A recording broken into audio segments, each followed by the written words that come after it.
Assalamualaikum warahmatullahi wabarakatuh. Perkenalkan, nama saya Erni Yulianti dari kelas Ekonomi Syariah C semester 6 dengan NIM 17 14 10 10 8. Baiklah, di sini saya akan menjawab soal UAS Manajemen Perbankan.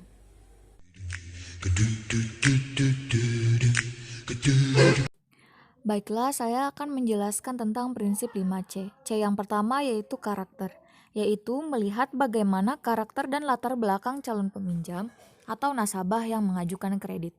Kriteria karakter ini akan dilihat dari wawancara yang dilakukan oleh pihak bank, biasanya bagian customer service. Dari karakter ini akan dapat dilihat juga bagaimana reputasi calon peminjam tersebut. Apakah pernah memiliki catatan tindak kriminal atau kebiasaan buruk dalam keuangan seperti tidak melunasi pinjaman.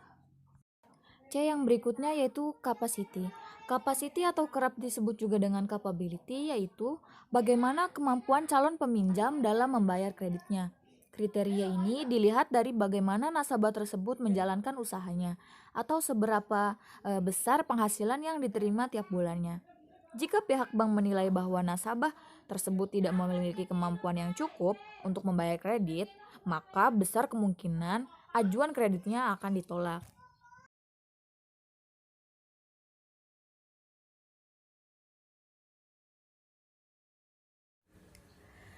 C yang ketiga yaitu kapital. Kapital atau modal yang dimiliki oleh calon peminjam. Ini khususnya diberlakukan pada nasabah yang meminjam untuk usaha atau bisnisnya. Dengan mengetahui modal atau aset yang dimiliki oleh usaha nasabah tersebut, pihak bank dapat mengetahui sumber pembiayaan yang dimiliki oleh calon nasabah. Selain itu, pihak bank juga dapat melihat bagaimana laporan keuangan dari usaha yang dijalankan oleh nasabah untuk kemudian dijadikan acuan atau pertimbangan apakah memang layak diberikan kredit atau tidak. C yang berikutnya yaitu kolateral. Kolateral atau jaminan. Jaminan yang akan diberikan pada calon peminjam saat mengajukan kredit kepada bank. Sesuai dengan namanya, jaminan ini akan menjadi penjamin atau pelindung bagi pihak bank jika nantinya nasabah tidak bisa membayar pinjaman yang diambil. Oleh karena itu, idealnya besaran jaminan yang bersifat fisik maupun non-fisik lebih besar jumlahnya daripada kredit yang diberikan. Yang terakhir yaitu condition atau kondisi, yaitu kondisi perekonomian baik yang bersifat general atau khusus pada bidang usaha yang dijalankan oleh nasabah. Jika memang kondisi perekonomiannya sedang tidak baik atau sektor usaha nasabah tidak menjanjikan, biasanya bank akan mempertimbangkan kembali dalam memberikan kredit. Hal ini terkait kembali dengan bagaimana kemampuan nasabah dalam membayar pinjaman yang terus dipengaruhi oleh kondisi ekonomi. Baiklah, saya akan menjelaskan tentang prinsip 7P. P yang pertama yaitu personality, yaitu kepribadian dari calon peminjam yang mengajukan kreditnya. Kriteria ini hampir sama dengan kriteria karakter dari 5C yang sebelumnya saya jelaskan. Di sini tuh melihat bagaimana keseluruhan kepribadian nasabah yang mencakup sikap atau perilakunya sehari-hari. Yang berikutnya yaitu party. Party di sini yaitu di mana calon peminjam dimasukkan ke dalam beberapa golongan yang terkait dengan kondisi keuangannya. Biasanya, pihak bank mengklasifikasikan nasabah berdasarkan modal yang dimiliki, kepribadiannya, loyalitas, dan sebagainya. Dengan adanya perbedaan klasifikasi atau golongan ini, maka akan adanya perbedaan pula dalam pemberian fasilitas kredit nantinya. Yang berikutnya yaitu purpose, yaitu pada tujuan dari calon peminjam dalam mengajukan kreditnya pada lembaga keuangan. Pihak bank perlu mengetahui untuk apa dana tersebut akan digunakan, misalnya untuk modal usahakah, atau investasi, biaya pendidikan, atau justru kegiatan-kegiatan konsumtif. Hal ini juga akan menyesuaikan Dengan fokus dari bank atau lembaga keuangan tersebut, misalnya jika bank tersebut berfokus pada pengelolaan modal, maka akan tepat bagi nasabah yang mengajukan kredit untuk usaha, misalnya ya. P yang berikutnya yaitu prospek. Prospek itu yaitu bagaimana prospek dari usaha yang dijalankan oleh calon peminjam. Tentu saja, prinsip ini berlaku khusus bagi nasabah yang mengajukan pinjaman untuk modal usaha atau bisnis yang dikelolanya. Dengan mengetahui apakah usaha dan bisnis calon nasabah tersebut memiliki prospek ke depan atau tidak, maka bank pun dapat memprediksi bagaimana perkiraan kemampuan nasabah untuk membayar kreditnya. P yang berikutnya yaitu payment. Masih berkaitan dengan kriteria sebelumnya, kriteria yang kelima ini juga bertujuan untuk mengukur bagaimana kemampuan bayar dari calon peminjam. Prinsip payment ini dilihat dari sumber pendapatan nasabah, kelancaran usaha yang dijalankan, hingga prospek dari usaha tersebut. Dengan begitu, pihak bank atau lembaga keuangan dapat menilai apakah nasabah tersebut memang dapat membayar kredit atau tidak. Yang berikutnya yaitu profitability, di mana pihak bank melihat bagaimana kemampuan calon peminjam dalam menghasilkan keuntungan atau laba. Sama seperti kriteria sebelumnya, kriteria ini lebih dikhususkan pada nasabah yang meminjam untuk keperluan usahanya. Semakin tinggi profitability dari calon peminjam, maka akan semakin tinggi pula kemungkinan kredit yang diajukan dapat disetujui oleh pihak bank atau lembaga keuangan. P yang terakhir yaitu protection. Ini tidak jauh berbeda dengan kriteria kolateral pada prinsip 5C yang dijelaskan sebelumnya. Kriteria protection ini juga mengacu pada jaminan yang dapat diberikan oleh calon peminjam. Selain jaminan berupa barang seperti aset rumah ataupun perusahaan, protection ini juga dapat berupa jaminan asuransi yang dimiliki oleh nasabah. Yang berikutnya yaitu studi kelayakan pemberian kredit. Yang pertama yaitu ada aspek hukum. Aspek hukum tujuannya adalah untuk menilai kebenaran dan legalitas dokumen-dokumen persyaratan kredit. Dokumen-dokumen persyaratan kredit yang tidak lengkap dan tidak akurat akan menimbulkan masalah yang mungkin merugikan kreditur. Yang berikutnya yaitu aspek pasar dan pemasaran. Merupakan aspek untuk menilai apakah produk yang dipasarkan akan laku di pasar, wilayah pemasaran, dan bagaimana strategi pemasaran yang dilakukan oleh perusahaan. Aspek keuangan.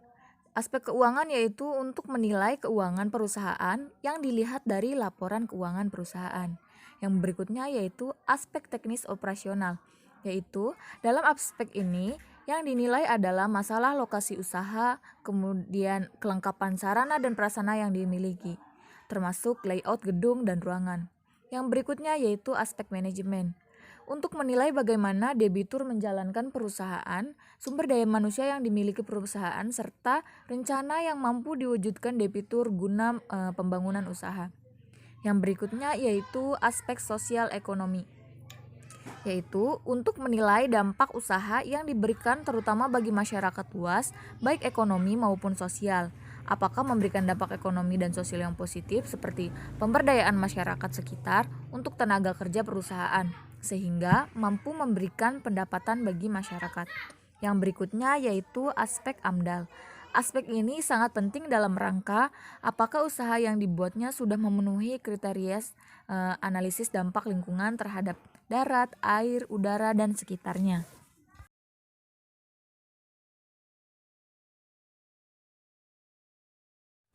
Dari pertanyaan tersebut dapat kita lihat diketahui deposit jangka waktu yaitu 3 bulan dengan nominal 300 juta, bunga 10%, pajak 15%. Yang ditanyakan adalah yang pertama, berapa bunga dibayar bank setiap bulannya? Yang kedua, berapa bunga yang diterima Halisa pada jangka waktu 3 bulan? Baiklah, pembahasannya adalah sebagai berikut.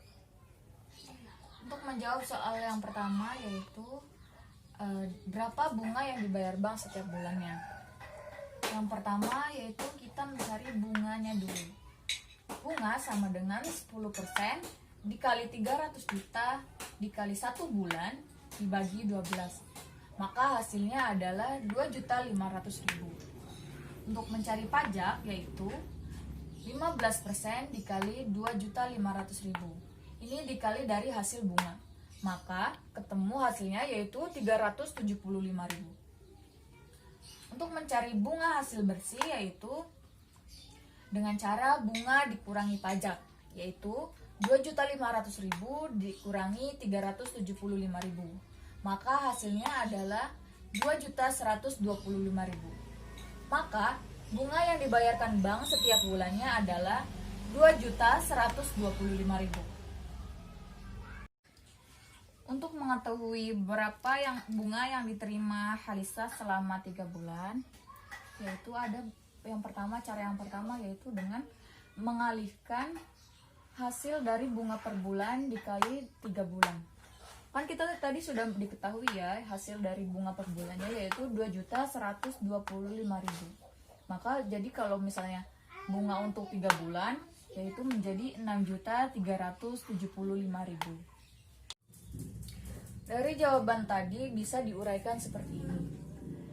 Seperti cara yang pertama tadi ya, kita cari bunga dan pajaknya terlebih dahulu. Untuk mencari bunga, yaitu 10% dikali 300 juta dikali 3 di sini maksudnya 3 bulan ya, dibagi 12. Maka hasilnya adalah 7.500.000. Untuk mencari pajak, yaitu dengan cara 15% dikali 7.500.000. Ini dari hasil bunga. Maka hasilnya adalah 1.125.000. Maka bunga yang diterima Halisa selama 3 bulan adalah 6.375.000. Ini dari mana? Ini dari hasil ini dari bunga dikurangi pajak. Bunga 7.500.000 dikurangi 1.125.000, maka hasilnya adalah 6.375.000.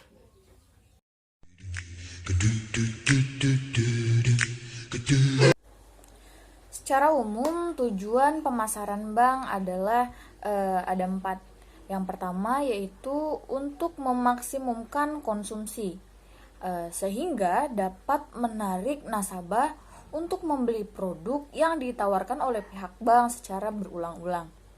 Yang kedua yaitu memaksimumkan kepuasan konsumen. Memaksimumkan kepuasan konsumen ini melalui berbagai pelayanan yang diinginkan oleh nasabah.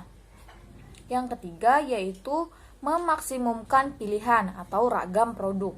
Dalam artian ini, bank menyediakan berbagai jenis produk bank sehingga nasabah dapat memilih beberapa ragam pilihan produk yang disediakan oleh pihak bank. Yang terakhir yaitu memaksimumkan mutu hidup dengan memberikan berbagai kemudahan kepada nasabah dan menciptakan iklim yang efektif dan efisien. Yang berikutnya yaitu konsep-konsep pemasaran. Dalam kegiatan pemasaran terdapat beberapa konsep pemasaran, di mana masing-masing konsep ini memiliki tujuan yang berbeda-beda. Ada 5 konsep dari konsep-konsep pemasaran. Yang pertama yaitu konsep produksi. Konsep ini menyatakan bahwa konsumen akan menyukai produk yang tersedia selaras dengan kemampuan konsumen, seperti yang murah ataupun mudah didapat. Oleh karenanya, manajemen harus berupaya untuk meningkatkan efisiensi produksi dan distribusi. Yang kedua yaitu konsep produk. Dalam konsep ini terkandung pengertian bahwa konsumen akan menyukai produk yang menawarkan kualitas dan prestasi terbaik serta keistimewaan yang menonjol. Oleh karenanya, produsen harus berusaha untuk memperbaiki produk secara berkala atau terus-menerus. Yang berikutnya yaitu konsep penjualan. Konsep ini menyatakan bahwa konsumen tidak akan membeli cukup banyak produk kecuali jika produsen mengupayakan promosi dalam penjualan yang agresif. Konsep ini menganggap bahwa Seringkali konsumen kurang tertarik pada produk atau jasa yang ditawarkan, yang oleh karenanya pemasaran itu harus berusaha mendorong konsumen untuk melakukan pembelian dengan cara promosi yang berdaya guna untuk merangsang daya beli. Yang berikutnya yaitu konsep pemasaran. Konsep pemasaran dan konsep penjualan sering sulit untuk dibedakan.